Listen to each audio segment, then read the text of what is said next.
Hello विद्यार्थी मित्रों, આપણે સ્વાધ્યાય સોલ્વ કરતા હતા એની અંદર છેલ્લે આપણે 12 દાખલા સુધી સોલ્વ કરી ગયા છીએ।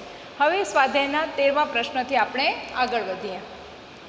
ચલો, 13મા પ્રશ્નની રકમ અહીંયા મેં ટૂંકમાં લખી છે, આખી રકમ જોજો। એક ક્ષેત્રફળ ધરાવતી સપાટી પર લાગતા બળ વડે દબાણ નક્કી કરવામાં આવે છે।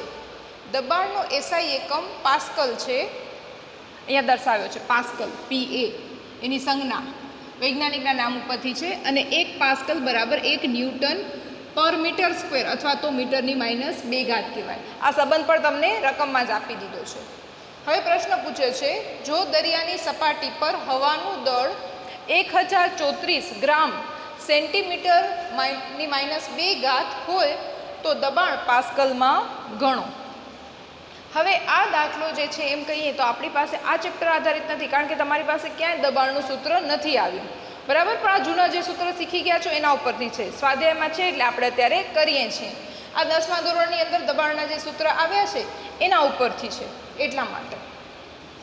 હવે આપણે અહીંયા વાત કરીએ, તમને એમ થશે હવાનું દળ કીધું છે, આ 9 નથી ગ્રામ છે, અને એ ગ્રામ સેન્ટીમીટરની -2 ઘાત કેમ કીધી છે? કારણ કે દળ તો હંમેશા ગ્રામમાં મપાય।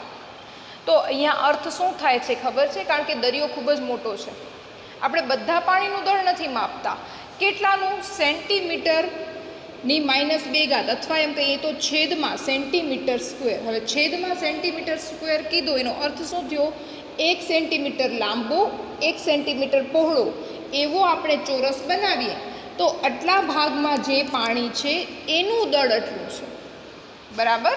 એટલે એ વસ્તુ કહેવા માંગે છે કે આટલા સેન્ટીમીટર સ્ક્વેરની જે જગ્યા છે એની અંદર 1034 જેટલું વજન પાણીનું આવેલું છે, અને આપણે દબાણ પણ એ જ જગ્યાએ માપવાનું છે કે એટલા ભાગ ઉપર। દરિયાની સપાટી ઘણી મોટી છે, આખો વિશાળ દરિયો છે, બરાબર, પણ બધી સપાટી ઉપર કેટલું દબાણ છે એ નહીં, માત્ર આટલા ટુકડા ઉપર જ શું દબાણ લાગે છે એ જ આપણને જોવાનું છે। તો હવે આપણે એની અંદર વાત કરીએ। જો જૂના સૂત્ર વિશે વાત કરીએ તો દબાણ બરાબર, તમને ખબર હોય તો સારી વસ્તુ છે, નથી ખબર તો સમજી લેજો। દબાણ બરાબર F/A। આ જે P જે છે એ છે દબાણ, પ્રેશર, બરાબર। F જે છે એ છે બળ, અને A જે છે એ છે એરિયા એટલે કે ક્ષેત્રફળ। આ એનું સૂત્ર છે, બરાબર। હવે આપણે એનાથી શરૂઆત કરીએ। P બરાબર F/A। ક્ષેત્રફળ તો કે આમ તો સેન્ટીમીટર સ્ક્વેર કીધું છે એટલે ક્ષેત્રફળની વાત આવી જશે, પણ હવે એટલા માટે જ મેં કીધું હતું, હવે 11મા ધોરણમાં આવે એકમ ઉપરથી તમને ઘણા બધા જવાબ મળશે કે ક્યાં કઈ કિંમત મુકાશે। હવે આપણી પાસે દળ ખાલી નથી, પણ દળ શું છે? છેદમાં સેન્ટીમીટરનો સ્ક્વેર છે, આપણે એનો જ ઉપયોગ કરશું। F બરાબર સૂત્ર તમારી પાસે હજી એક આવી ગયું છે, MA। M એટલે શું થાય? પદાર્થનું દળ। જો કોઈને ન ખબર હોય તો લખી રાખજો। A એટલે શું થાય? પ્રવેગ, બરાબર। અને જ્યારે પૃથ્વી ઉપર આપણે ગુરુત્વાકર્ષણ બળને કારણે જે પ્રવેગ લાગે છે ત્યારે એને એની જગ્યાએ G પણ લખી શકાય છે, બરાબર। અને એનું મૂલ્ય નિશ્ચિત છે 9.8। ચલો, હવે છેદમાં A। હવે આપણે કિંમત મૂકીએ તો જુઓ, એક રીતે આપણી પાસે આટલી વસ્તુની કિંમત આપેલી છે, સમજો, આટલી વસ્તુ એમના છેદમાં A જે છે એની કિંમત આપી છે, એટલે કે અંશમાં ગ્રામ અને છેદમાં સેન્ટીમીટરનો વર્ગ બંને આવી ગયા, એટલે હું અહીંયા કિંમત મૂકીશ 1034 ગ્રામ અને છેદમાં હું લખું છું સેન્ટીમીટરનો વર્ગ, બરાબર। આ બંનેનું કામ ભેગું થઈ ગયું એમના છેદમાં કેપિટલ એનું। હવે આપણે વાત કરીએ સ્મોલ a માટે, તો એ ગુરુત્વ પ્રવેગ એટલે કે જ્યારે આપણે કોઈ બીજું બળ નથી લગાડતા, માત્ર ગુરુત્વાકર્ષણ બળને કારણે જે પ્રવેગ ઉત્પન્ન થાય છે એ હોય છે 9.8 મીટર પર સેકન્ડ સ્ક્વેર, એટલે કે છેદમાં સેકન્ડની 2 ઘાત। એકમ શું કામ લખું છું એ તમને કહું, કારણ કે આપણે જવાબ પાસ્કલમાં લેવાનો છે, અહીંયા કીધું છે પાસ્કલમાં જવાબ ગણો। પાસ્કલ એટલે કે ન્યૂટન મીટરની -2 ટૂંકમાં એમ કહીએ તો એમ કે મોટા એકમમાં છે, એટલે આ ગ્રામને કિલોગ્રામમાં ફેરવવા પડશે, આ સેન્ટીમીટરને મીટરમાં ફેરવવા પડશે. બરાબર. ચલો તો હવે આગળ આપણે કામ કરીએ. સેન્ટીમીટરને આપણે મીટરમાં ફેરવીએ અને ગ્રામને કિલોગ્રામમાં ફેરવીએ. આ 1034 કિલોગ્રામ મને લખવા છે તો હું શું લખીશ? 10⁻³ અને પછી અહીંયા લખીશ કિલોગ્રામ. બરાબર થોડુંક આગળ કરું છું જેને કારણે લખવામાં સરળતા રહે. આ વસ્તુ ગુણાકારમાં પહેલાં લખો કે પછી લખો કાંઈ ફરક નથી પડતો. 9.8 મીટર. બરાબર. આ કિલોગ્રામનો અર્થ શું છે? આ કિલો એટલે 10⁻³ છે. 10⁻³ -3 વસ્તુ આની આ જ રહેશે, પણ ગ્રામ શેમાં ફેરવાઈ ગયો? કિલોગ્રામની અંદર. ચલો હવે એના પછી છેદની અંદર તો કે સેકન્ડનો વર્ગ તો મને નડતો નથી, સેન્ટીમીટરનો વર્ગ છે, મને જોઈએ એની જગ્યાએ મીટરનો વર્ગ, તો મેં લખી નાખ્યો મીટરનો વર્ગ. હવે સેન્ટી એટલે કેટલી ઘાત આવે? 10⁻² કે -2? તો કે 10⁻². 10⁻², એનો પાછો વર્ગ, કારણ કે અહીંયા શું છે? વર્ગ છે. ચલો હવે ગણતરી કરો. આ -2 × 2 એટલે તમારી થશે -4. આ બંનેનો ગુણાકાર કરો. ચલો ગુણાકાર કરશો તો જવાબ આવશે તમારો 1. એક મિનિટ, આ બંનેનો ગુણાકાર કરશો અને સાથે સાથે ઘાત પણ આપણે ગોઠવીએ. બધું કામ એક ભેગું આપણે કરી નાખીએ છીએ. કેલ્ક્યુલેટરની અંદર ગણતરી કરી લેજો, ગણતરી બહુ સરળ છે. અત્યારે અહીંયા આ રીતે લખું છું 9.8 મીટર ગુણ્યા 1034. હવે મીટર કંઈ નહીં લખો તો પણ ચાલશે, કારણ કે હવે એકમ ફેરવાઈ ગયા. એકમ ન ફેરવાય ત્યાં સુધી બધી વસ્તુઓ લખવાની. એના પછી આ 10⁻³ આ -4 ઉપર આવે તો કેવી થઈ જાય? 10⁻+ થઈ જાય. આનો ગુણાકાર કરશો અને ઘાતની અંદર બધું કરશો ત્યારે જવાબ તમારો આવશે 1.01. પાછળ પણ હજી આવશે, પણ એ બધા આંકડા અવગણીએ છીએ. અને 10⁵. બરાબર. હવે એકમ વિચારીએ શું થશે? કિલોગ્રામ. આ 1 મીટર ઉડી જશે, 1 મીટર રહેશે અને સેકન્ડની -2. તો કિલોગ્રામ. મીટર છેદવાળો છે એટલે મીટરની -1 અને સેન્ટીમીટરની -2. અથવા તો આને જ આપણે કહીએ છીએ પાસ્કલ. 1.01 ગુણ્યા 10⁵. ખબર ન પડે તો આપણે છેવટે લખી નાખવાનું કે આ પાસ્કલ આવશે. બરાબર. આ રીતે થશે, કારણ કે અહીંયા ન્યૂટન મીટર સ્ક્વેર આપ્યો છે. ન્યૂટન મીટર સ્ક્વેર આપવાનું માત્ર ને માત્ર કારણ એટલું છે કે જેથી તમને ખબર પડે કે આ જે એકમ છે, કારણ કે ન્યૂટન અને મીટરની -2 છે ને, એનું જ્યારે તમે ગણતરી કરશો ત્યારે જવાબ આ જ આવશે. કિલોગ્રામ મીટરની -1 સેકન્ડનો -2. બરાબર. તમને ખાલી એટલી જ ખબર પડે કે મારે મોટા MKS એકમમાં ફેરવવાનું છે, એટલે ગ્રામ કિલોગ્રામમાં ખપશે ને સેન્ટીમીટર મીટરમાં ખપશે. એક રીતે જોઈએ તો આ દાખલો એમ કહીએ તો આ ચેપ્ટરનો છે નહીં, પણ મેઇન એકમની જે ફેરબદલી છે એના માટે ખાસ કરીને આવા દાખલાઓ આની અંદર મૂકેલા છે. ચલો ન્યૂટન માટે જો સમજવું હોય તો સમજી લેજો. F અહીંયા સાઈડમાં ગણતરી કરું છું. F બરાબર MA સૂત્ર છે. તમારી પાસે આનો જે એકમ છે એ કેટલો આવશે? કિલોગ્રામમાં આવશે. દળનો. પ્રવેગનો શેમાં આવશે? મીટર છેદમાં સેકન્ડની -2 આવશે. ચલો તો હવે તમારો એકમ શું થઈ ગયો આની અંદર? તો કે કિલોગ્રામ, મીટર અને સેકન્ડની -2. હવે તમે અહીંયા કિંમત મૂકો. બરાબર. હવે અહીંયા તમે કિંમત મૂકો તો તમારી પાસે શું થશે? આપણે શું કીધું છે? ન્યૂટન મીટરની -2. ન્યૂટન એટલે આપણે શોધી આવ્યા. તમને ખ્યાલ હશે બળનો જ એક એકમ, બળનો જ એક એકમ છે ન્યૂટન. આ આખું લાંબુ ન લખાતા ન્યૂટન લખાય છે. તો ન્યૂટનની જગ્યાએ હવે લખશું કિલોગ્રામ ગુણ્યા મીટર છેદમાં સેકન્ડની 2 ઘાત અને આ -2 ઘાત છે એ આપણે નીચે લઈ જઈએ એટલે કે એ કેવી થઈ જશે પ્લસ. તો એક વખત મીટર ઉડી ગયો એટલે વળી પાછો આવી ગયો કિલોગ્રામ, મીટરની -1 ઘાત અને સેકન્ડની -2 ઘાત. બરાબર. આ એકમ પણ લખાય, આ એકમ પણ લખાય અને આ એકમ પણ લખાય, પણ પછી વારે વારે એમ કહીએ તો લાંબુ ન લખતા પાસ્કલનો જ ઉપયોગ કરવામાં આવે છે. પણ પાસ્કલ શું છે એ તમને ખબર ન હોય એટલા માટે આપ્યું છે. એકમની ગણતરી સમજાય તો સારી વસ્તુ છે, નહીંતર અત્યારે તમે એને અવગણશો તો પણ ચાલશે. મેઇન ખાલી એટલું ધ્યાન રાખવાનું છે કે સૂત્ર અહીંયા એમ ખાલી નથી મૂકવાનો, એમના છેદમાં એ બરાબર એટલું મૂકાશે ને એકમ ફરાવવાના છે, જવાબ તમારો આવી જશે. ચલો હવે એના પછી આપણે આગળ વાત કરીએ. 14મો, એની અંદર તમને કીધું છે દળનો એસઆઈ એકમ જણાવો અને દળને વ્યાખ્યાયિત કરો. હવે વ્યાખ્યાયિત કરવામાં એવું છે કે એનો આટલા માપનો ટુકડો આ જગ્યાએ પડ્યો તો, પણ એ વ્યાખ્યા એમ કહીએ તો અગત્યની નથી. બરાબર, ગોખવા જેવી વસ્તુ છે એટલે આપણે એને ગોખતા નથી, માત્ર આપણે એટલું જ ધ્યાન રાખીએ કારણ કે વ્યાખ્યા પૂછાતી પણ નથી. કારણ કે દળની વ્યાખ્યા શું હોઈ શકે? બરાબર, મેં તમને કીધું હતું કે દળ સાપેક્ષે મપાય છે, તો કે એસઆઈ એકમ પદ્ધતિની અંદર એક ટુકડો બનાવવામાં આવ્યો છે અને એ ટુકડાને કહી દીધું છે કે આટલું વજન 1 કિલોગ્રામ છે.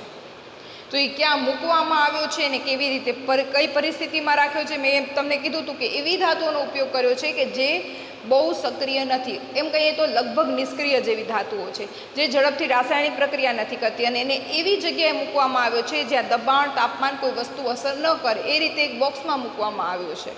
બરાબર, એ પ્રમાણિત છે. તો એવી આખી વ્યાખ્યા લખવાની જરૂર નથી, તમારી પાસે ચોપડીમાં છે તેમ છતાં તમને જોવી હોય તો જોઈ શકો છો. તો દળનો એસઆઈ એકમ તમને બધાને ખબર છે કિલોગ્રામ. બરાબર, આ આપણો એક માર્કનો જવાબ થયો. હવે એના પછી 15મો પ્રશ્ન, પૂર્વક અને એની સામે ગુણક આપ્યા છે અને જોડકા જોડવાના છે. હવે જોડકાની જગ્યાએ હું સીધો સામે જવાબ જ લખું છું. માઇક્રો છે તો આપણે આખી ટ્રીક પ્રમાણે આખો કોઠો આપણે પાકો કર્યો છે. તો પહેલાં તો રફમાં એ કોઠો દોરી નાખવાનો ફટાફટ, આખું માઇક્રોન એકદમ વ્યવસ્થિત લખવાની જરૂર ન હોય, માત્ર સંજ્ઞા ને એવી રીતે લખતા જવાની હોય. બરાબર, તો એવી રીતે લખી અને તમે આની અંદર પૂરું કરી શકશો. તેમ છતાં એક વખત જોઈ લેજો, જવાબ ચેક કરી લેજો. માઇક્રો એટલે તો કે 10ની -6 ઘાત, ડેકા એટલે 10,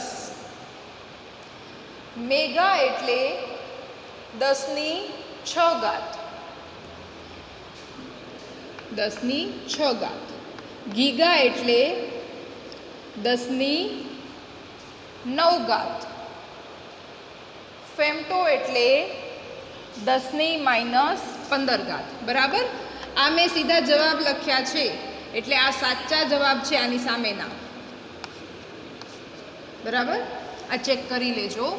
પહેલાં પોતે ટ્રાય કરવાની, પછી ચેક કરી નાખવાનું. વિડીયો છે તમે સરળતાથી એને સ્ટોપ કરી શકો છો. ચલો હવે એના પછી 16મો અને 17મો આપણે નથી લેતા, ધ્યાનથી સાંભળજો. 16મો પ્રશ્ન શું છે? અર્થસૂચક અંક અંગે તમે શું સમજો છો? તો અર્થસૂચક અંક વિશે આપણે આખી વસ્તુ લઈ ગયા. આપણે 5 મેં તમને મુદ્દા લખાવ્યા હતા. શું સમજો છો? આપણે શું સમજીએ છીએ કે આ માથાભારે છે, આ કંટાળાજનક છે, આવા કાંઈ નિયમ હોતા હશે, એ આપણે બરાબર છે, પણ તેમ છતાંય આપણે લખી ન શકીએ. એની અંદર લખવું તો એ જ પડે જે ચોપડીમાં છે, અને એ પ્રશ્નનો જવાબ આખો મેં તમને લખાવ્યો છે. તો ફરીથી એ બીજી વાર લખવાનો કોઈ મતલબ રહેતો નથી. એ તમે આગળના વિડીયોમાંથી જોઈ અને પછી અહીંયા જો તમને સ્વાધ્યાયમાં એમ થાય કે મને બધા પ્રશ્ન એક સાથે કન્ટિન્યુ જોઈએ છીએ, તો એ 16મા પ્રશ્નનો જવાબ લખી નાખજો. એના પછી 17માની અંદર તમારી પાસે એક પીવાના પાણીનો નમૂનો છે, એની અંદર ક્લોરોફોર્મ નાખેલું છે અને ક્લોરોફોર્મથી પ્રદૂષિત થઈ ગયો છે, એમ કહીએ તો પણ ચાલે. અહીંયા સંશોધિત શબ્દ વાપર્યો છે. હવે એની અંદર એનું જે પ્રમાણ છે 15 ppm હતું, તો આને દળના ટકામાં દર્શાવો. હવે સૌથી પહેલાં વાત કરું ppm. આ પ્રશ્નનો જવાબ આપણે શા માટે નથી લેતા? કારણ કે ppm જે છે અત્યાર સુધી તમને ક્યારે આવ્યું જ નથી.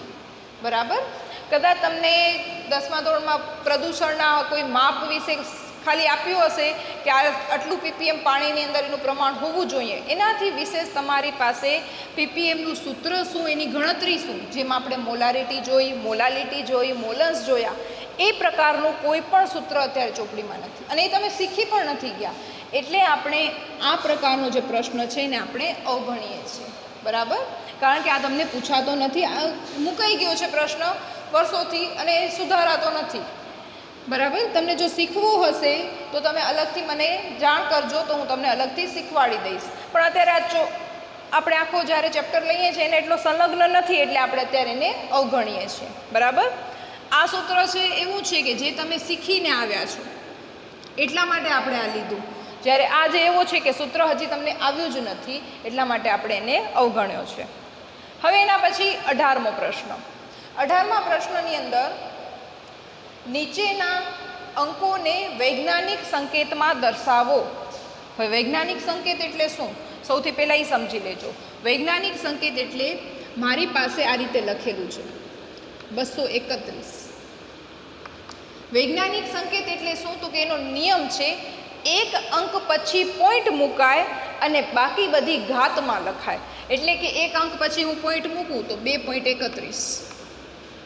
હવે આ 2.31 અને 231 બંને શું એક જ સંખ્યા છે? નથી. તો મને અહીંયા કંઈક ઘાત મૂકવી પડશે, તો અહીંયા હું 10ની ઘાત મૂકીશ. હવે આ પોઈન્ટ જે છે એ કઈ સાઈડ ખસ્યો છે? અહીંયા હું આવી રીતે લખી શકું 231.0. આ પોઈન્ટ ક્યાં ખસક્યો છે? 2 એકમ જેટલો ખસક્યો છે એ તો આપણને ખબર છે, પણ જોઈએ તો એ અત્યારે ડાબી બાજુ ખસક્યો છે. જ્યારે ડાબી બાજુ અંક ખસકે ત્યારે ઘાત હંમેશા ધન આવે. 2 એકમ ખસક્યો તો અહીંયા 2 ઘાત આવશે. એવી જ રીતે જેમ કે હજી હું એક સંખ્યા લઉં છું,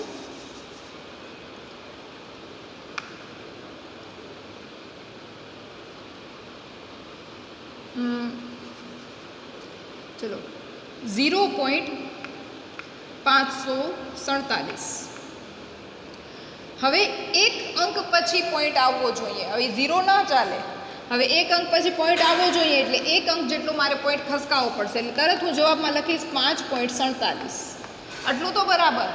એક એકમ જેટલો ખસક્યો એટલે ઘાત 1 આવશે. પણ કેવી, ધન કે ઋણ? તો કઈ સાઈડ ખસક્યો છે? જમણી સાઈડ. જમણી સાઈડ ખસે તો ઋણ ઘાત આવે. તો હવે બાજુમાં લખી રાખજો, જો ડાબે ખસે તો ધન ઘાત આવે અને જો જમણે ખસે તો ઋણ ઘાત આવે. અને જેટલા એકમ તમે ખસકાવ્યા હોય એના પ્રમાણે જવાબ લખાય. બરાબર, આ વસ્તુ તમને પૂછાય છે. બરાબર, ઓબ્જેક્ટિવ માટેની જ છે. હવે અહીંયા વિચાર કરો, આ પોઈન્ટ 1, 2 અને 3 અંક જેટલો ખસશે એટલે 4.8 તો આવી ગયા. એના પછી કઈ સાઈડ ખસક્યો છે? જમણી સાઈડ. તો 10ની -3 ઘાત. બરાબર, આ રીતે. ચલો બીજાનો જવાબ. હવે સ્ટોપ કરી પહેલાં પોતે જવાબ વિચારી લ્યો, જોઈ લ્યો, પછી મેચ કરજો. ચલો હવે અહીંયા તમારી પાસે કાંઈ જ નથી એટલે પોઈન્ટ અહીંયા આવેલો હશે, એના પાછળ પોઈન્ટ 0 છે. તો કે 1, 2, 3, 4, 5 5 એકમ જેટલો ડાબી સાઈડ ખસકાવીશ એટલે 2.34. પાછળના 0 લખવાનો કોઈ અર્થ રહેતો નથી. ગુણ્યા 10ની 5 ઘાત.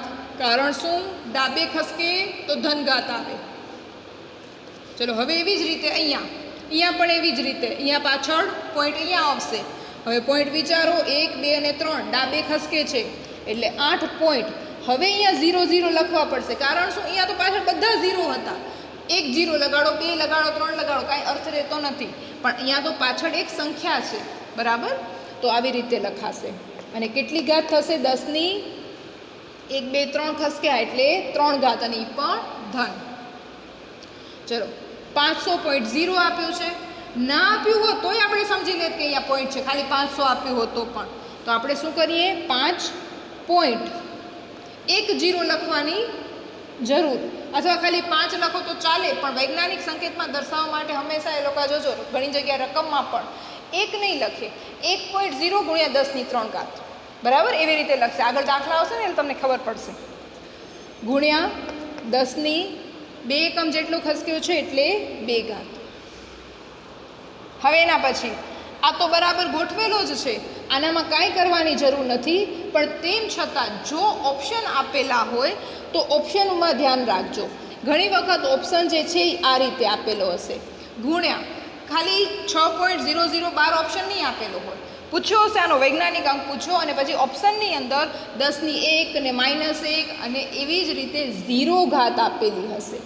10⁻0 ઘાત એટલે શું થયું? એ સંખ્યા 1 બની જશે. 1 બની જાય એટલે આ જ અંક પોતે આવી ગયો. પણ એમ કહીએ તો તમે ત્યાં મૂંઝાઈ ન જાઓ કે આ તો વૈજ્ઞાનિક સંકેતમાં જ છે, હવે આનું શું કરવું? તો ત્યારે આ ખાસ ધ્યાન રાખજો, 10⁻0 ઘાત લેવાની છે. બરાબર? તો ત્યાં ઓપ્શન જોઈને જવાબ અપાશે. બાકી એક વાક્યમાં એમને પૂછ્યું હોય તો તમે ખાલી આટલો જવાબ લખો, ચાલે. બરાબર? ખાસ સમજી લેજો. હવે એના પછીના આપણે પ્રશ્નો જોઈએ. ચલો 19મો પ્રશ્ન જોશો તો આમ તો આપણે આ પ્રશ્ન જૂના વિડીયોની અંદર કરી ગયા છીએ. આ જે છે 19માની અંદર શું પૂછ્યું છે આપણને? અર્થસૂચક અંકની સંખ્યા જણાવો. બરાબર? હવે અર્થસૂચક અંકની આપણે સંખ્યા જણાવીએ તો એના નિયમ જે છે એ જોશો તો એના ઉપરથી જ જવાબ દેવાનો છે. પોતાની રીતે મજા આવી અંક જવાબમાં નથી દેવાના.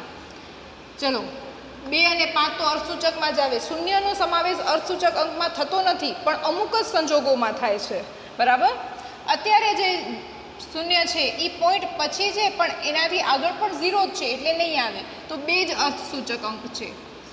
બરાબર? જેણે જૂનો વિડીયો નહીં જોયો હોય કદાચ એને આ નહીં સમજાય, પહેલાં એ વિડીયો જોઈને આવજો, પછી આ સમજજો.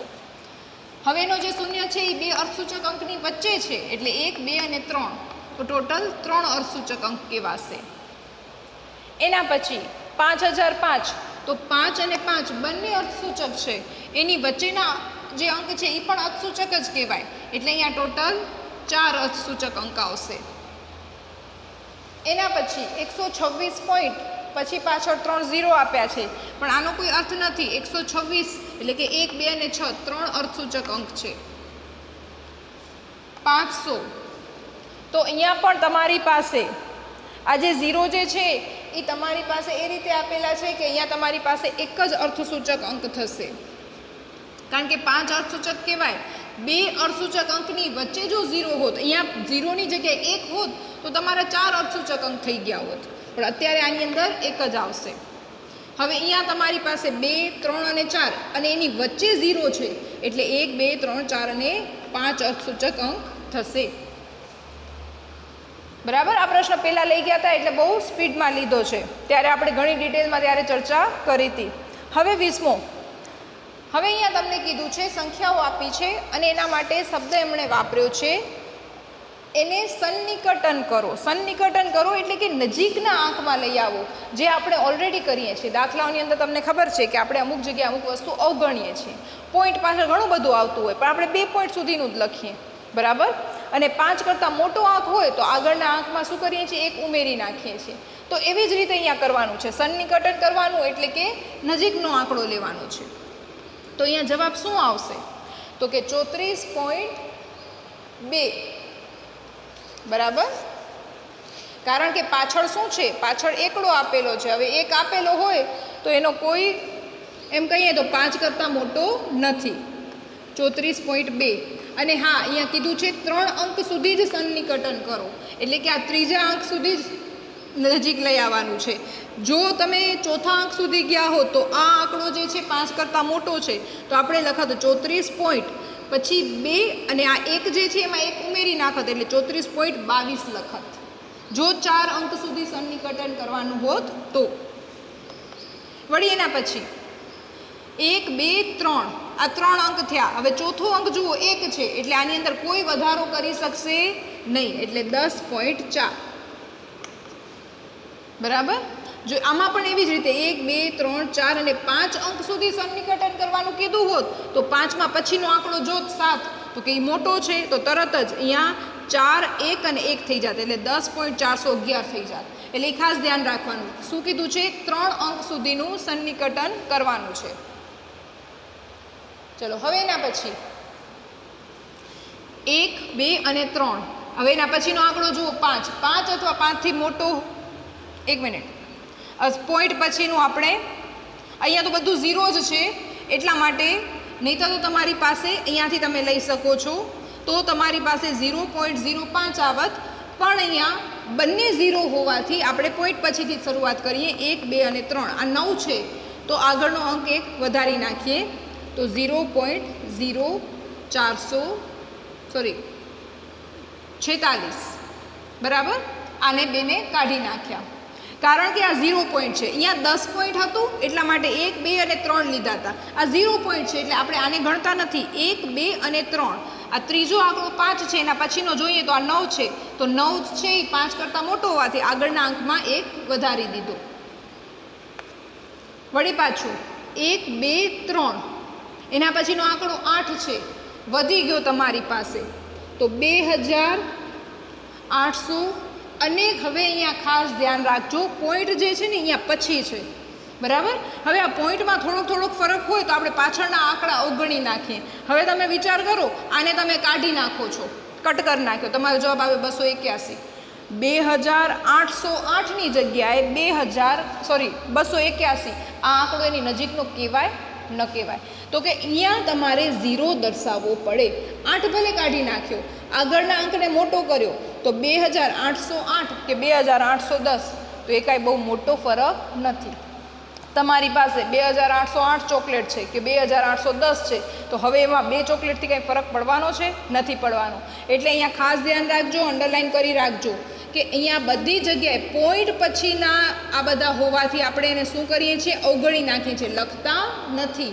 પણ આ તો પોઈન્ટ પહેલાંનો છે. જો તમે આને જ કાઢી નાખશો તો 2000નો જવાબ ખાલી 200માં આવી જશે. એટલા માટે આપણે પાછળ શું કરીએ? એને 0 લગાડી દઈએ. ખ્યાલ આવી ગયો? તો આ રીતે જવાબ છે. આ બધી વસ્તુ ઓબ્જેક્ટિવમાં ક્યાંક પૂછાઈ શકે, પણ જો ન કરી હોય તો આપણે મૂંઝાઈ જઈએ કે 3 અંક પછી સન્નિકટન એટલે આ પૂછ્યું શું છે? પ્રશ્ન જ ન સમજાય આપણને બરાબર. એટલા માટે આ વસ્તુ કરાવું છું. ચલો હવે એના પછી 21મો પ્રશ્ન રકમ વાંચું છું. ડાયનાઇટ્રોજન અને ડાયઓક્સિજન એકબીજા સાથે પ્રક્રિયા કરે છે અને જુદા જુદી રીતે જોડાઈને જુદા જુદા સંયોજનો બનાવે છે. હવે તમને નહીં ખબર હોય, નાઇટ્રોજન અને ઓક્સિજનના જુદા જુદા દળ એકબીજા સાથે જોડાય. આપણે એક ઉદાહરણ લીધું હતું હાઇડ્રોજન અને ઓક્સિજન. હાઇડ્રોજન અને ઓક્સિજન જ્યારે એકબીજા સાથે જોડાતા ત્યારે એક બનાવે પાણી H2O અને બીજું જે બનાવી H2O2 એટલે કે હાઇડ્રોજન પેરોક્સાઇડ. આ 2 વેરાયટી બને છે.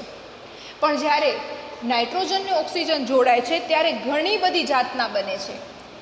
અત્યારે અહીંયા જ વાત કરું તો NO કરીને આના નામકરણમાં આપણે નથી પડતા, અણુસૂત્ર આવું બને છે. અહીંયા NO2 બને છે, N2O2 બને છે.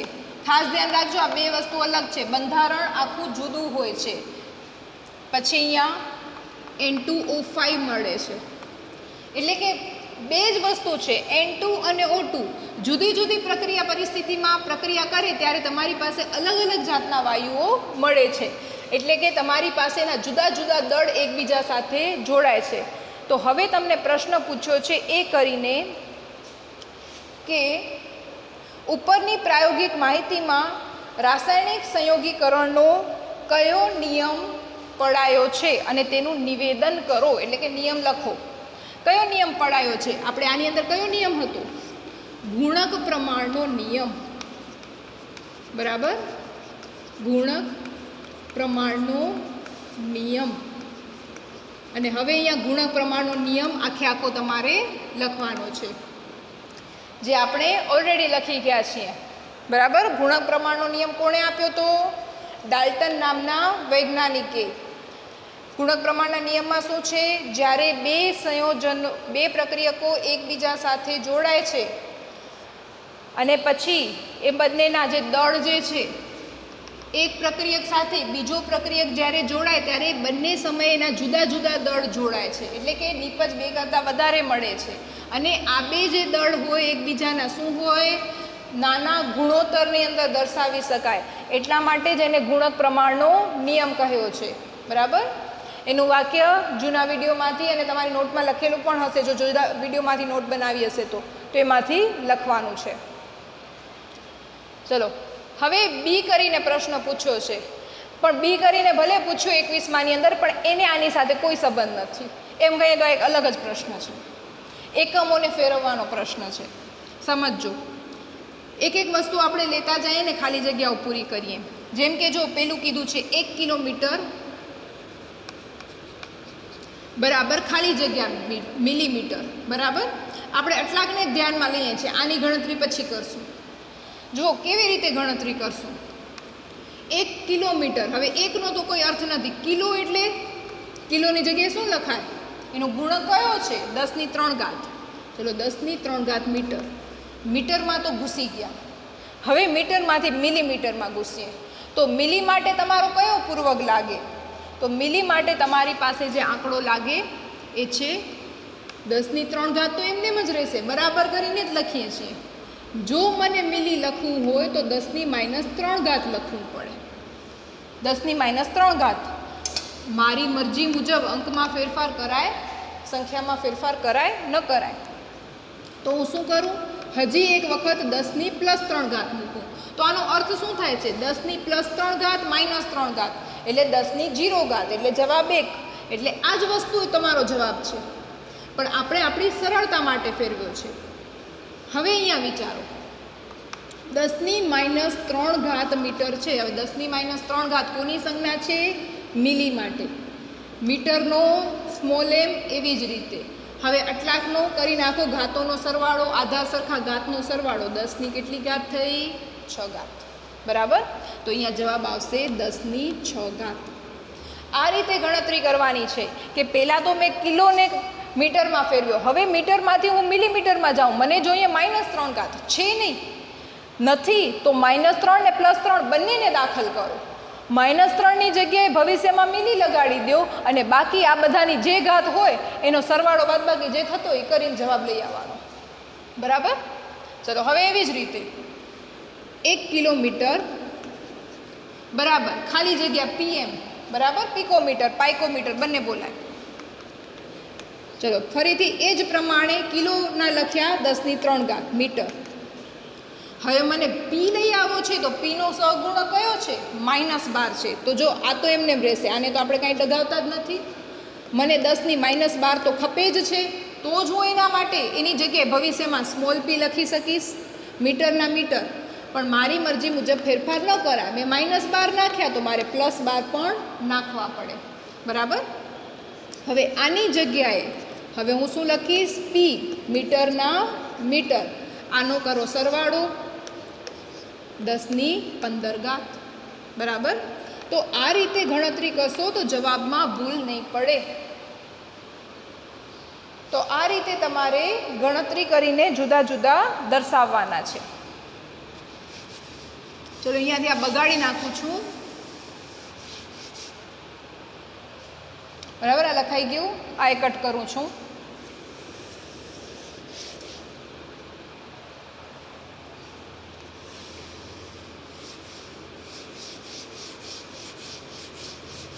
ચલો હવે બાકીના જાતે બની શકે તો પહેલાં રફમાં સોલ્વ કરો, પછી આગળ તો હું સોલ્વ કરાવું જ છું, ચેક તમે કરી શકશો.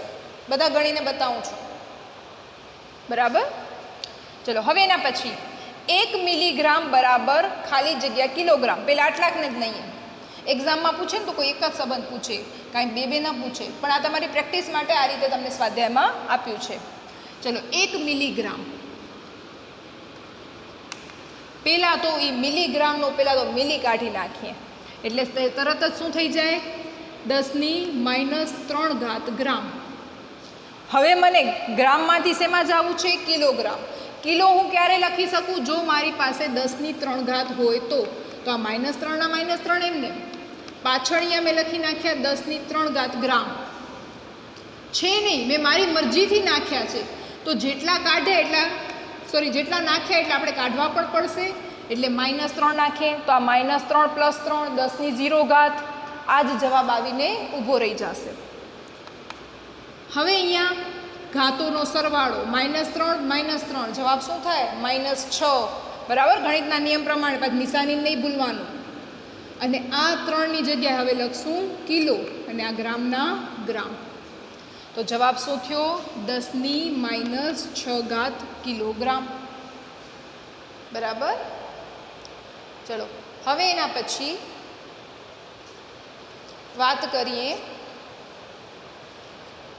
1 મિલીગ્રામ બરાબર ખાલી જગ્યા નેનોગ્રામ. ચલો 1 મિલીગ્રામ. નિયમ મિલીની જગ્યાએ લખશું 10⁻³ ગ્રામ. હવે થોડુંક સ્પીડમાં કરીએ આપણે. મને શું જોઈએ છે? નેનો. નેનો માટે ગુણક કયો આ લાગે? 10⁻৯. હવે -9 નાખ્યા તો +9 ઉમેરવા પડે, એટલે -9 + 9 કટ થઈ જાય, ગ્રામના ગ્રામ. આની જગ્યાએ લખાશે નેનોગ્રામ. હવે જુઓ 10⁻³ અને +9 પ્લસ માઇનસ શું થાય? બાદ બાકી થાય, એટલે કે 10⁹ માંથી 3 જાય 6 ઘાત, મોટાને માન એટલે +6 ઘાત. બરાબર? પાછું ગણિતે પાકું જોઈશે, એટલે તમારો જવાબ આવ્યો 10⁶ ઘાત નેનોગ્રામ. ચલો હવે એના પછી છેલ્લો 1 મિલીલીટર બરાબર ખાલી જગ્યા લીટર. બહુ સરળ છે. જેમ કે મિલીગ્રામમાંથી ગ્રામમાં જવું સરળ હતું, કારણ કે મિલીની જગ્યાએ 10⁻³ લખી નાખ્યું. તો એવી જ રીતે મિલીની જગ્યાએ 10⁻³ ઘાત થઈ ગયું લીટર. બરાબર? ખાલી મિલીની જગ્યાએ 10⁻³ કરી. અને એક વસ્તુ મેં તમને લખાવી હતી આના જવાબ માટે. 1 લીટર બરાબર 1 ડેસીમીટરનો ઘન થાય. બરાબર? 1 લીટર બરાબર 1 ડેસીમીટરનો ઘન થાય. કારણ શું? મેં તમને કીધું હતું. મીટરમાં શા માટે ફેરવે છે? તો કે કદનો એસઆઈ એકમ તમારી પાસે આપેલો જ નથી. આપણા જે 7 એકમનો કોઠો છે એમાં લંબાઈનો એકમ મીટર આપેલો છે. તો કદ જે છે એ મીટરમાં ફેરવી શકીએ આપણે એને, એટલે મીટર ડેસીમીટર એની અંદર ફેરવવામાં આવે છે. એટલા માટે 1 લીટર બરાબર 1 ડેસીમીટરની 3 ઘાત. તો 1 હોય તો 1 આવે. હવે અહીંયા શું છે? આને હું 10⁻³ થી ગુણું તો બરાબરની સામેની સાઈડ પણ મારે એ જ કરવું પડે. 1 હોય તો 1 આવે, 2 હોય તો 2 આવે, 10⁻³ હોય તો 10⁻³ ઘાત આવે. બરાબર? આ રીતે સોલ્વ થશે. લખી નાખજો. હવે એના પછી 22મા પ્રશ્નની અંદર આખી રકમ આ રીતે છે. જો પ્રકાશની ઝડપ 3 × 10⁸ મીટર સેકન્ડ ઇન્વર્સ હોય તો 2.0 નેનો સેકન્ડમાં પ્રકાશે કાપેલું અંતર શોધો. હવે અમે ટૂંકમાં લખ્યું છે રકમ. પ્રકાશની ઝડપ અથવા એને વેગ પણ આપણા માટે ચાલે છે, તે ચોપડીમાં પણ લખેલું આપ્યું છે. વેગ સદિશ છે, ઝડપ અદિશ છે. અત્યારે આપણે એનાથી કોઈ ફરક પડતો નથી. સમય આપ્યો છે, અંતર શોધવાનું છે કે પ્રકાશે કેટલું અંતર કાપ્યું. તો હવે એક સૂત્ર તમે નાના ધોરણમાં શીખી ગયા છો. બરાબર? ઝડપ બરાબર અંતર છેદમાં સમય. હવે અંતરને આપણે સૂત્રનું કરતા બનાવીએ. બરાબર? રકમમાં જે વસ્તુ આપી હોય ને પહેલાં તો એ લખી લેવાની, અને શું શોધવાનું છે એ લખી રાખવાનું. આ ક્વેશ્ચન માર્ક કર્યો છે. હવે આપણે અંતરને સૂત્રનો કરતા બનાવીએ. હવે ખાલી અંતર ન લખીએ અને લખીએ પ્રકાશે કાપેલું અંતર. કાપેલ અંતર બરાબર આ સમય જે છેદમાં છે સામે જાય તો અંશમાં આવી જાય, એટલે કે ભાગાકારમાંથી ગુણાકારમાં. તો કે ઝડપ ગુણ્યા સમય. આ બંને વસ્તુ આપણને આપી છે. બરાબર? તમે તો બરાબરની નીચે બરાબર કરીને જ લખજો, મારું ત્યાં નહીં સમાય. ચલો, ઝડપ તમને આપી છે. જુઓ, વૈજ્ઞાનિક રીતે લખેલું છે. આ ખાલી 3 જ છે તેમ છતાં લખ્યું છે 3.0. આ ખાલી 2 છે તેમ છતાં લખ્યું છે 2.0. બરાબર? તો વૈજ્ઞાનિક રીતે એમ કહીએ તો અંકોને આ રીતે દર્શાવવામાં આવે છે. પણ હવે આપણે ગણતરીમાં કન્ફ્યુઝ ન થવું હોય તો આપણે તો એને 3 જ લખશું. તો ઝડપનું મૂલ્ય લખીએ 3 × 10⁸ મીટર સેકન્ડ ઇન્વર્સ, એટલે આપણે સેકન્ડને નાખી દઈએ છેદમાં. બરાબર? ચલો, એના પછી ગુણ્યા સમય. તો 2.0ની જગ્યાએ લખીએ 2 અને નેનો સેકન્ડ. હવે આ નેનો સેકન્ડ અને સેકન્ડ બે અલગ છે. બંને કાં તો સેકન્ડમાં હોવા જોઈએ કાં બંને નેનો સેકન્ડમાં હોવા જોઈએ, તો આ બંને ઉડી જાય. તો હવે સેકન્ડને શું કામ નેનો સેકન્ડમાં ફેરવીએ? આ નેનો સેકન્ડને જ આપણે સેકન્ડમાં ફેરવીએ. તો લખીએ 3 × 10⁸ મીટર એમને એમ છે. 2 નેનો એટલે 10ની કેટલી ઘાત? 10ની કેટલી ઘાત આવે? -9 + 9, -9 બરાબર છે. ચલો -9 સેકન્ડ, છેદમાં પણ સેકન્ડ. આ સેકન્ડ શું થઈ ગયા? ઉડી ગયા. હવે કરીએ 3 દુ 6 +8 ઘાત -9 ઘાત, મોટાને માન એટલે 10ની -1 ઘાત. એકમ શું વધ્યો? મીટર. અંતર છે તો મીટરમાં જ આવશે. આને હજી આપણે આગળ સાદુરૂપ આપવું હોય તો આપી શકીએ 0.6 મીટર, કારણ કે 6/10 -1 ઘાત એટલે છેદમાં જાય એટલે આવી રીતે લખાય 6/10 એટલે 0.6 મીટર. જવાબ આ પણ સાચો, આ પણ સાચો. બંનેમાંથી ગમે તે રીતે લખી શકો. આ વૈજ્ઞાનિક અંકમાં લખવાની જે રીત છે એના પ્રમાણે 10ની ઘાતમાં સ્વરૂપમાં લખ્યું છે, આ રીતે પણ લખી શકાય. બરાબર.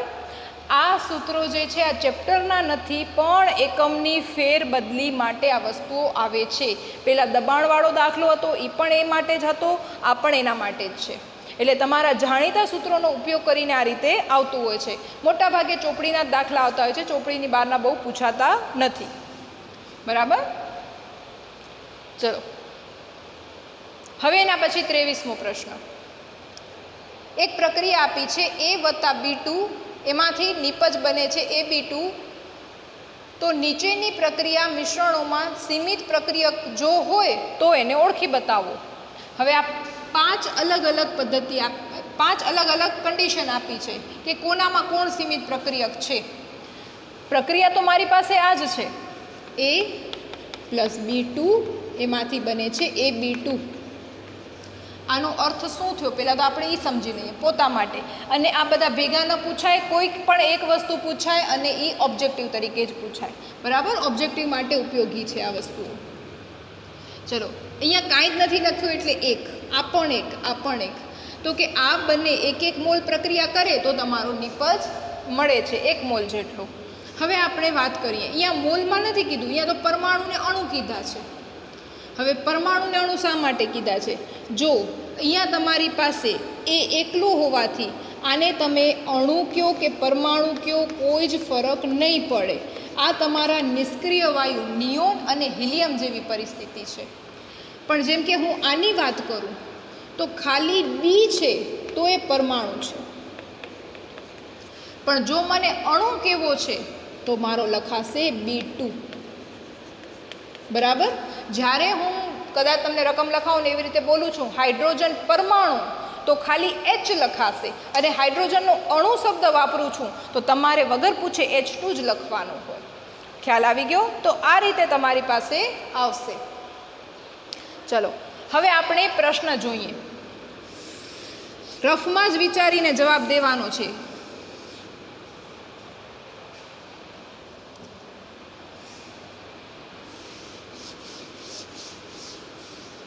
ચલો એના 300 પરમાણુ, તો આના 300 પરમાણુ છે તો આના મને 300 અણુ જોઈશે. બરાબર. 300 અણુ જોઈશે તો મારી પાસે પ્રક્રિયા થશે. આ પરમાણુ છે તો આ મને ખપશે અણુ ખપશે. બરાબર. તો મને શું કીધું છે? મને આપ્યા છે 200 જ અણુ. હવે 200 અણુ આપ્યા છે એનો અર્થ શું થયો? મને આપ્યા 200 છે એનો અર્થ શું થયો? કે બી મારો સીમિત પ્રક્રિયક છે. તો જ્યાં સુધી 200 અણુ હશે ત્યાં સુધી એના 200 પરમાણુ એની સાથે પ્રક્રિયા કરી નિપજ બનાવશે. પછીના બાકીના 100 પરમાણુ અને એમને પડ્યા રહેશે. તો અહીંયા સીમિત પ્રક્રિયક કોણ થયો? તો કે સીમિત પ્રક્રિયક થશે બી. બસ તમારો જવાબ આટલો જ છે કે બી એ સીમિત પ્રક્રિયક છે. બરાબર. ચલો એ પહેલા કેસની અંદર. હવે બીજા કેસની અંદર આપણે વાત કરીએ. હવે મોલની અંદર કીધું છે તો આપણને ખબર છે 1 મોલ 1 મોલ અને જવાબ તમારો આવી જાય. 2 મોલ અને 3 મોલ કીધા છે. હવે અહીંયા જો 2 મોલ છે, અહીંયા પણ જો પ્રક્રિયામાં 2 મોલ હોય તો પ્રક્રિયા સરળતાથી થઈ જાય, પણ 2ની જગ્યાએ આપ્યા કેટલા છે? આપણને 3 મોલ આપ્યા છે. તો 3 મોલ સામે અહીંયા 3 મોલ જોઈએ ને, તો આ ઓછો છે. જે ઓછો છે એ સીમિત પ્રક્રિયક છે, કારણ કે નિપજ કંઈ બી 3 મોલ હોવાથી B2 3 મોલ હોવાથી અહીંયા 3 મોલ ઉત્પન્ન નહીં થાય. કારણ શું? એ તો ખપશે ને, એ નહીં હોય ત્યાં સુધી પ્રક્રિયા કેમ કરશે? સીમિત પ્રક્રિયક કોને કહેવાય? તો કે જેના ઉપરથી નિપજનું કદ નક્કી થઈ શકે. સોરી, કદ તો નહીં પણ નિપજના મોલ નક્કી થઈ શકે. બરાબર. તો હવે 2 મોલ હોવાથી નિપજ પણ 2 જ મોલ ઉત્પન્ન થશે. આનો 1 મોલ એમને પ્રક્રિયા કર્યા વગરનો પડ્યો રહેશે, એનું આગળ કાંઈ થઈ શકશે નહીં. તો આ ઓછો હોવાથી સીમિત પ્રક્રિયક થશે એ. ચલો હવે એના પછીનું વિચારીએ. 100 પરમાણુ, બરાબર, અને સામે આના 100 અણુ. તો એ જ વસ્તુ છે, બરાબર છે, 100 અણુ, કારણ કે B2ના અહીંયા પણ 100 જોઈએ, અહીંયા પણ 100 જોઈએ, તો બંને વચ્ચે પ્રક્રિયા થાય અને આ પૂરું થાય. એનો અર્થ કે બંને પ્રક્રિયક યોગ્ય માત્રામાં આપેલા છે, તો અહીંયા સીમિત પ્રક્રિયક છે જ નહીં, સીમિત પ્રક્રિયક છે જ નહીં. અથવા તો એના માટે શબ્દ વપરાય, લખી રાખજો, ત્યાં જગ્યા નથી, આ નીચે લખું છું, તત્વ યોગમિતીય મિશ્રણ છે. બરાબર, આવો ઓબ્જેક્ટિવ તમને પૂછી શકે, આ રીતે પ્રક્રિયા આપે. ધારો કે 1 થી કરીને 4 સુધી જો આ 4 ઓપ્શન આપે અને પછી પૂછે આ 4માંથી કોની અંદર તત્વ યોગમિતીય મિશ્રણ છે. તત્વ યોગમિતીય મિશ્રણ એટલે શું? કોઈ વધશે નહીં, બરાબર, બંનેનું માપ બરાબર હશે. 2 મોલ તો 2 મોલ, અહીંયા 100 પરમાણુ, સામે 100 અણુ. તો એવી રીતનું હોય તો એને તત્વ યોગમિતીય મિશ્રણ કહેવાય. તો તમારો જવાબ થાય 3જા નંબરનો ઓપ્શન. ખ્યાલ આવી ગયો? ABCD આપ્યો હોય તો આ C કરીને ઓપ્શન થાય.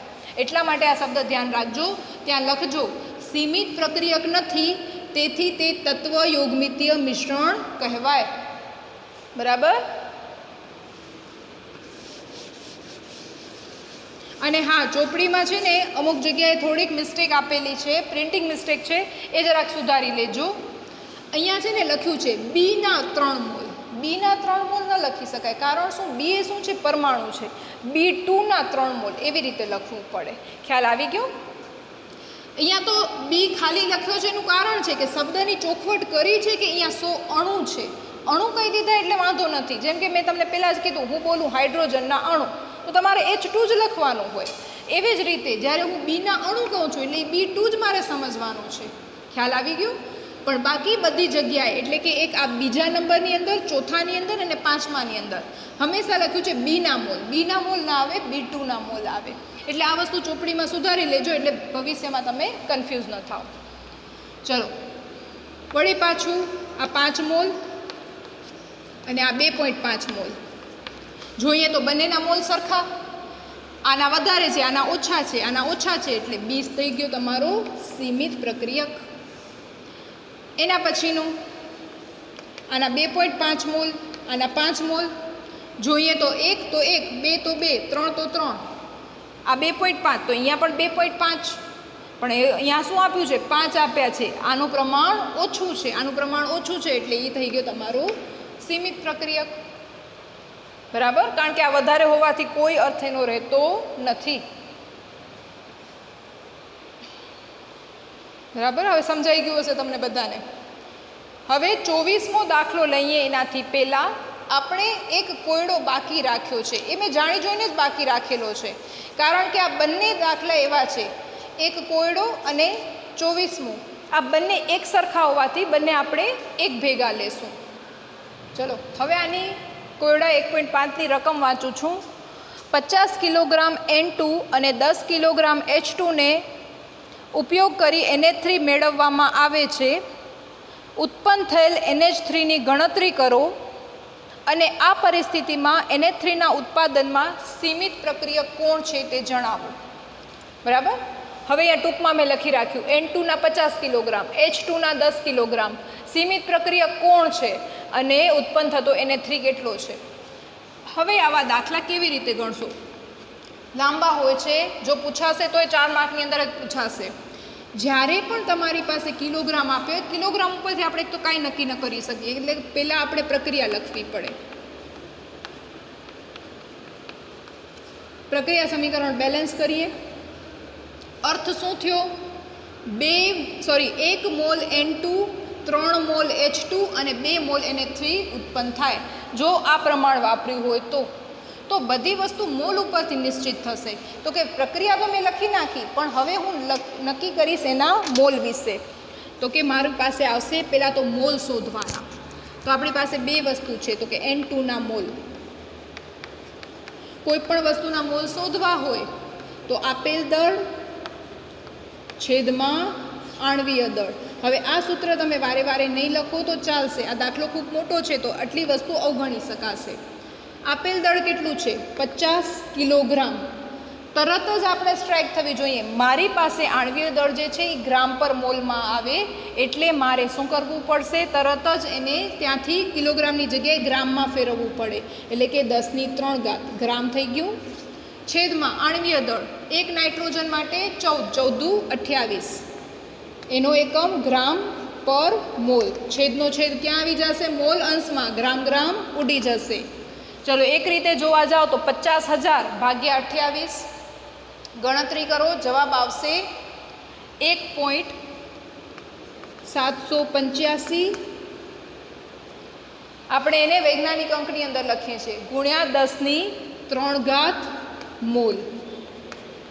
ચલો આ મોલ કોના શોધ્યા? નાઇટ્રોજનના. હવે હાઇડ્રોજનના મોલ. હવે સૂત્ર નહીં લખીએ, ફટાફટ કિંમત જ મૂકશું. ચલો 10 કિલોગ્રામ, 10 ગુણ્યા કિલોગ્રામને ગ્રામમાં ફેરવીએ એટલે ગ્રામ થઈ ગયા. ચલો આણ્વીય દળ તમારી પાસે કેટલો થાય? H2, 1 નો 1 તો 2 નો 2 ગ્રામ પર મોલ. ચલો સમજી શકો છો. આ તમારા થઈ ગયા 10,000. 10,000 ભાગ્યા 2, 10,000 અડધા કેટલા થાય? 5,000. પણ તેમ છતાં વૈજ્ઞાનિક રીતે લખીએ તો 5.0 ગુણ્યા 10³ મોલ. આ બે જવાબ તમારી પાસે આવી ગયા. કારણ કે મોલમાં આવશે તો સીમિત પ્રક્રિયક નક્કી કરશું. તો તમારી પાસે આ દાખલા માટેનો પહેલો સ્ટેપ શું થશે? તો કે તમારી પાસે પહેલો સ્ટેપ થશે મોલ શોધવા. બરાબર, અહીંયા લખું છું મોલ શોધવા. અલગ રીતે એમ કહીએ તો લખી રાખજો, નોટ ડાઉન કરી રાખજો કે પહેલો સ્ટેપ મોલ શોધવાનું કામ કર્યું. હવે બીજા સ્ટેપ ઉપર જઈએ.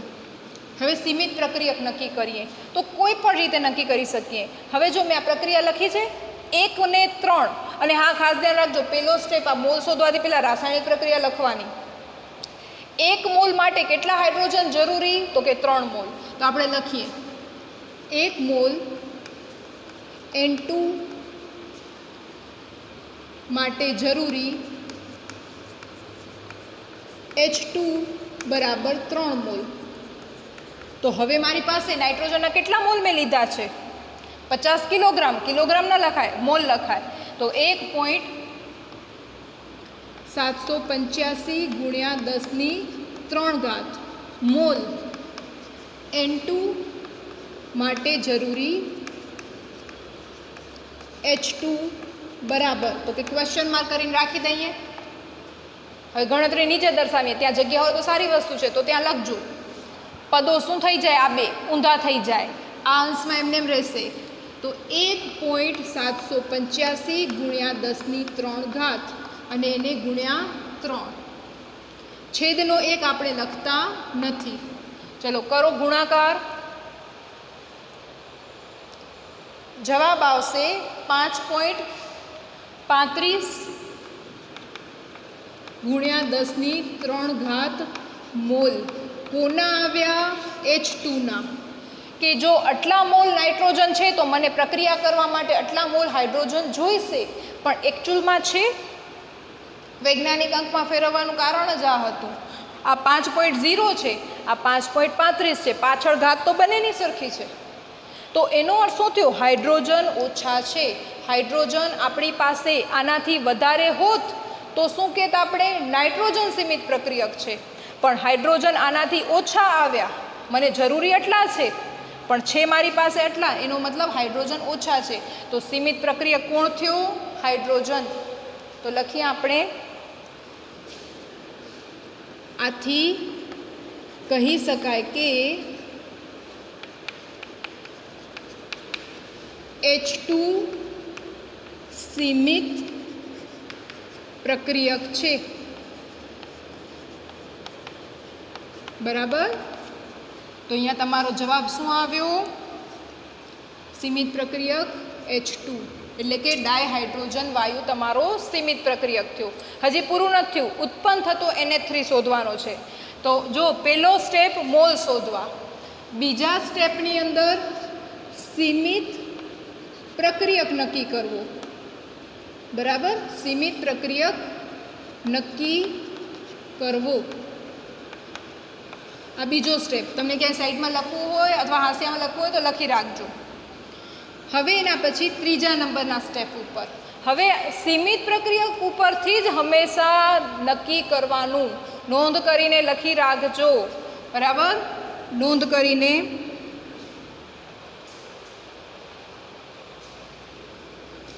નિપજ, દાખલામાં આ વસ્તુ નથી લખવાની. નિપજ હંમેશા સીમિત પ્રક્રિયક પરથી શોધવું, બરાબર. આ નોંધ કરીને લખી રાખજો. ચલો હવે આપણે શોધીએ પ્રક્રિયક માટે. હવે સીમિત પ્રક્રિયક કોણ છે? હાઇડ્રોજન. તો હવે અહીંયાથી લઈએ, હાઇડ્રોજનને પકડીએ. હાઇડ્રોજનના 3 મોલ, ત્યારે NH3ના કેટલા મોલ ઉત્પન્ન થાય? 2 મોલ. તો ત્રિરાશિ. 3 મોલ H2 થી ઉત્પન્ન થતો NH3 બરાબર 2 મોલ, બરાબર. તમારું એક જ લાઈનમાં આવી જશે. તો આપણી પાસે એકચ્યુઅલમાં કેટલા છે? આ તો આપણે મેળવ્યા, આપણે એટલા છે નહીં આપણી પાસે. એકચ્યુઅલમાં મોલ આ છે. તો 5.0 ગુણ્યા 10³ મોલ H2 થી ઉત્પન્ન થતો NH3 બરાબર ક્વેશ્ચન માર્ક, બરાબર. એટલે સુધી મારા ખ્યાલથી તમને બધાને સમજાઈ ગયું હશે. હવે અહીંયાથી જરાક કટ કરું છું. દાખલો મોટો છે પણ સમજશો તો આની અંદર ક્યાંય ભૂલ નહીં પડે. મોટે ભાગે આ ચેપ્ટરમાંથી 4 માર્કના દાખલા કે નથી પૂછાતા, પણ તેમ છતાં આપણે ગણી રાખીએ છીએ. ચલો ગણતરી કરીએ. પદ 2 ઊંધા થઈ જાય એટલે કે 5.0 એટલે 5 ગુણ્યા 10³ આ 2 જે છે બરાબરની સામેની સાઈડ એ ગુણાકારમાં આવશે અને 3 ક્યાં આવી જશે? ભાગાકારમાં. ચલો કરો ગણતરી. જવાબ આવશે તમારી પાસે 3.33 ગુણ્યા 10³ મોલ, બરાબર. 3.33 ગુણ્યા 10³ મોલ.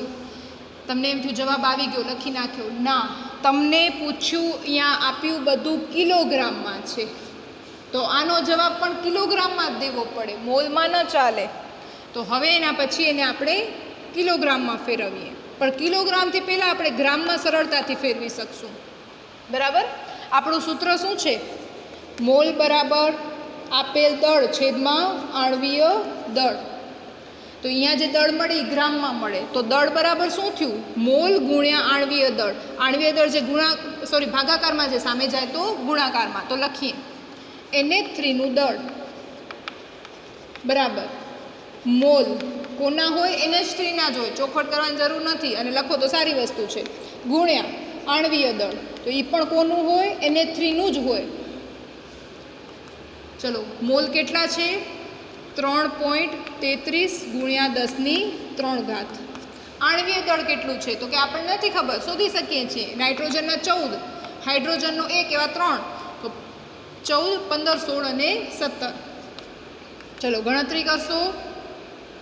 તમારી પાસે જવાબ આવશે 56.61 ગુણ્યા 10³ પણ શેમાં આવ્યો? ગ્રામ. આપણને આપ્યું કિલોગ્રામમાં છે, તો ગ્રામમાં જવાબ થોડી ને દેવાય. તો આ તો બહુ સરળ છે. 10³ તો એની જગ્યાએ શું લખી નાખીએ? 56.61. 10³ જગ્યાએ લખીએ કિલો અને પાછળ ગ્રામ. આ તમારો જવાબ 56.61 કિલોગ્રામ. અમુક ચોપડીની અંદર, એટલે મારી પાસે જે બુક છે એની અંદર અહીંયા 6 નથી છપાણું, 5.61 કિલોગ્રામ આપી દીધો છે, બરાબર. તો એ જે જવાબમાં કદાચ તમારી પાસે ચોપડી હોય ને એના જવાબમાં ભૂલ હોય તો સુધારી લેજો. આ રીતે તમારો દાખલો ગણાશે. બરાબર.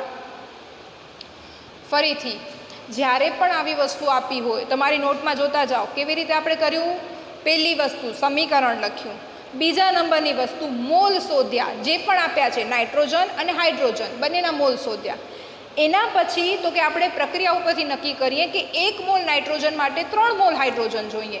તો અત્યારે મારી પાસે 1.785 ગુણ્યા 10³ મોલ જેટલા નાઇટ્રોજન છે, તો કેટલો હાઇડ્રોજન જોઈશે? તો મેં જોયું કે મને આટલો હાઇડ્રોજન જોઈએ, પણ મેં જે ગણ્યા છે મને કેટલા મોલ આપ્યા હતા? તો કે એ તો 5 જ આપ્યા હતા. 5 ગુણ્યા 10³ હતી, અહીંયા 5.35 છે, આ તો વધારે છે.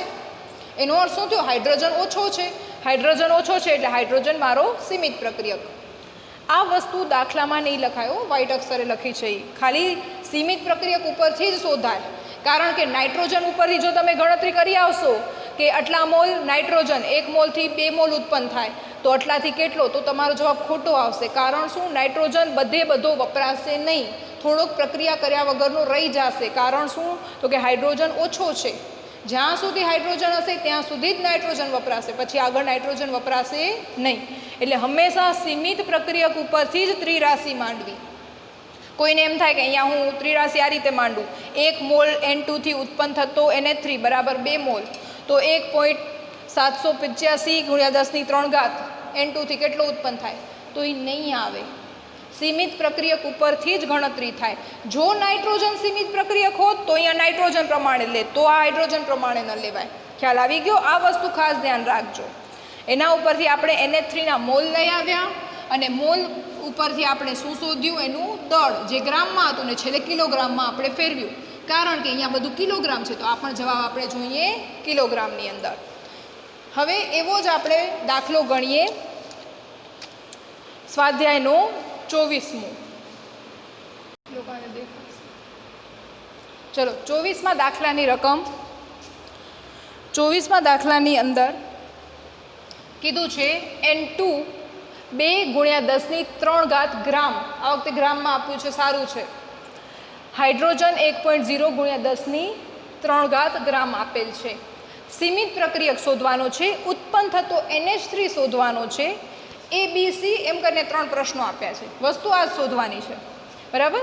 પછી વધેલ એટલે કે પ્રક્રિયા પામ્યા વગરનો પ્રક્રિયક કયો છે અને એનું દળ કેટલું છે, આ એક વસ્તુ એક્સ્ટ્રા શોધવાની છે. ચલો આપણે શરૂઆત કરીએ. તો કે આપણી પાસે સૌથી પહેલાં શું લખાશે? પ્રક્રિયા. તો પ્રક્રિયા લખીએ N2 + 3H2 2NH3. સમીકરણને પાછળથી બેલેન્સ કરો તો એ વાંધો નથી. હમણાં જ આવો દાખલો જોઈ ગયા એટલે આપણે ફટાફટ હવે એના પછીનો સ્ટેપ શું આવે? મોલની ગણતરી. N2ના મોલ મેં તમને કીધું મોટા દાખલાની અંદર તમે સૂત્રનું નહીં લખો તો ચાલશે. બરાબર. એમાં સમજાવવા માટે મેં બધું લખ્યું હતું. હવે આપણે લખીએ તો એનું દળ કેટલું છે? 2 ગુણ્યા 10³ તો આ રીતે લખી શકીએ 2000 છેદમાં એનું આણ્વીય દળ કેટલું થશે? 28. ચલો ફટાફટ ગણતરી કરો. જવાબ આવશે 71.42 મોલ. પણ પછી આ એકમ લખવાના નહીં ભૂલવાના. બરાબર. આટલો શોર્ટ દાખલો ચાલશે તમારો. ચલો મોલ શોધવા. હવે H2ના મોલ 1.0 ગુણ્યા 10³ એટલે 1000 લખી શકીએ, છેદમાં H2નું આણ્વીય દળ એટલે લખીએ 2. ચલો જવાબ તમારી પાસે આવશે 1000/2 એટલે સીધો જવાબ છે 500 મોલ. ચલો પ્રક્રિયા લખાઈ ગઈ, મોલ શોધાઈ ગયા. હવે આપણે કામ કરશું સીમિત પ્રક્રિયક શોધવા માટે. તો શરૂઆત કરીએ, ત્રિરાશિ માંડીએ. 1 મોલ N2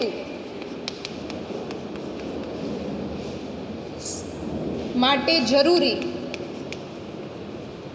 H2 કેટલા જોઈએ? તો કે 3 મોલ જોઈએ.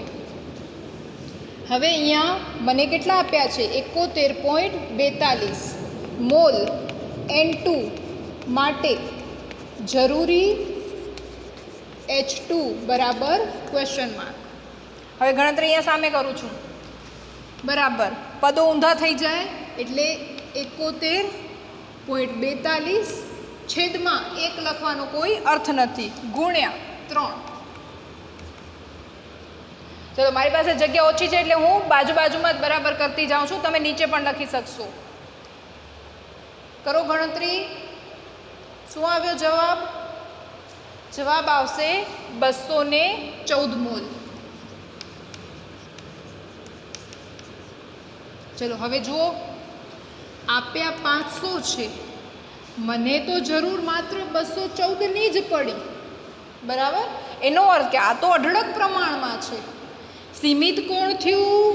નાઇટ્રોજન, બરાબર. તો આ રીતે નક્કી થશે. તો કે લખીએ આમ